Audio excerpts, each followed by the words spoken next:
Ei, aí, galerinha do YouTube, galera do meu canal, mano, como que vocês estão? Tá todo mundo bem? Todo mundo tranquilo? Vamos falar aí de Libertadores da América, né? Corinthians 3, Universidade Central da Venezuela 2, um jogo que era pra ser fácil, um jogo que era pra ser tranquilo.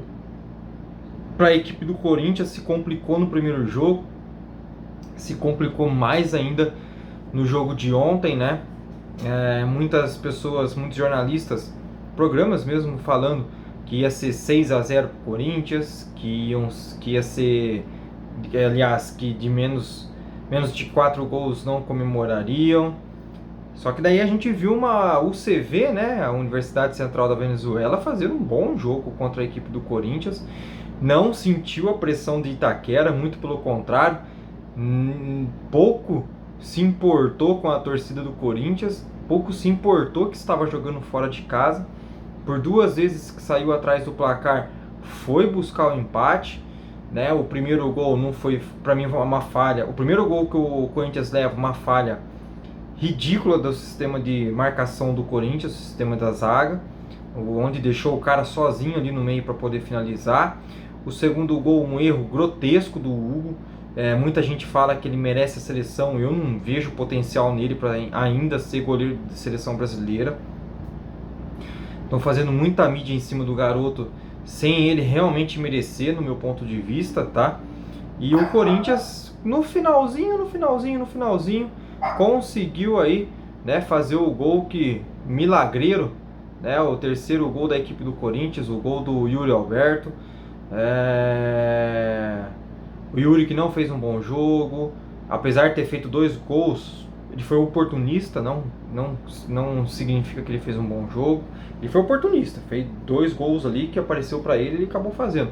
Mas para mim o cara que mais deixa a desejar nesse time do Corinthians hoje é o Depay. Se eu sou o Ramon Dias, eu vejo o Depay jogando e vejo o Thales Magno jogando. Hoje o Thales Magno merece muito mais oportunidade na equipe do Corinthians do que o próprio Depay, tá?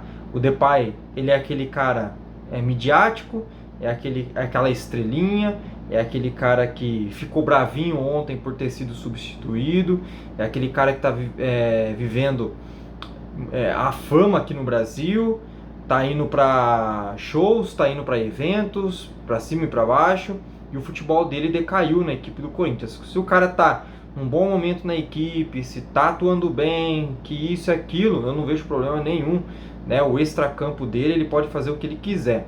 Agora, se dentro de campo ele não está correspondendo e fora de campo ele está fazendo as algazarras dele, aí a torcida corintiana merece uma justificativa, né?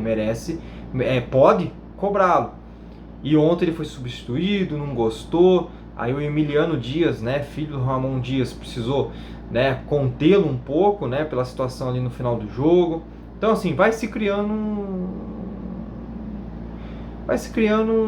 como vou falar, um ambiente um pouquinho chato entre Memphis Depay, entre Corinthians. O Corinthians que começou 2025 voando, jogou muito bem. No próprio Paulista só perdeu para a equipe do São Paulo. Mas eu acho que tudo isso que o Corinthians fez é um pouco ilusório, tá? Eu não consigo ver o Corinthians, né, tendo todo esse aproveitamento numa Libertadores ou no Campeonato Brasileiro. O Corinthians está nessa ascensão, mas assim, é muito arriscado o Corinthians aí se começar a pegar um barco meio ruim, pegar umas ondas meio fortes, já querer trocar de técnico, acho que vai ser burrice. O Corinthians tem que terminar com o Ramon Dias essa temporada. Eu tô entrando um pouco nessa questão pelo fato de que eu já vi alguns corintianos falar que o Ramon Dias está deixando a desejar. É aquilo, moçada. O Ramon Dias não é técnico para ser campeão com o Corinthians. Ele foi o técnico para salvar o Corinthians.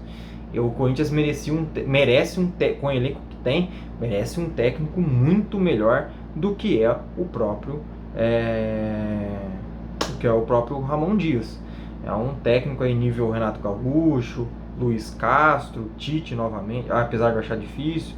Mas assim, é nesses esportes que o Corinthians deveria trabalhar e não, né, ter permanecido aí com o Ramon Dias. Mas enfim, aí são opiniões alheias. Mas no jogo de ontem, um jogo que era para ser fácil para a equipe do Corinthians, que era realmente para o Corinthians ter goleado, o Corinthians se complicou e quase correu sérios riscos de dizer adeus cedo para Libertadores. Agora eu te falo, se jogar da mesma forma contra o Barcelona de Guayaquil, o Corinthians perde lá e perde aqui. O Barcelona é outro jogo, é um jogo muito rápido, é um jogo diferenciado, e o Corinthians, se jogar da mesma maneira que jogou esses 2 jogos contra a UCV, o Corinthians não vai entrar na fase de grupos da Libertadores. Vai ter que ter uma postura muito mais competente, muito mais aguerrida, uma postura realmente de Libertadores. Eu acho até o elenco do Corinthians bastante interessante, mas está em mãos erradas. Beleza? Espero ter gostado. Deixa o like, se inscreve no canal. Tamo junto, valeu, falou e fui!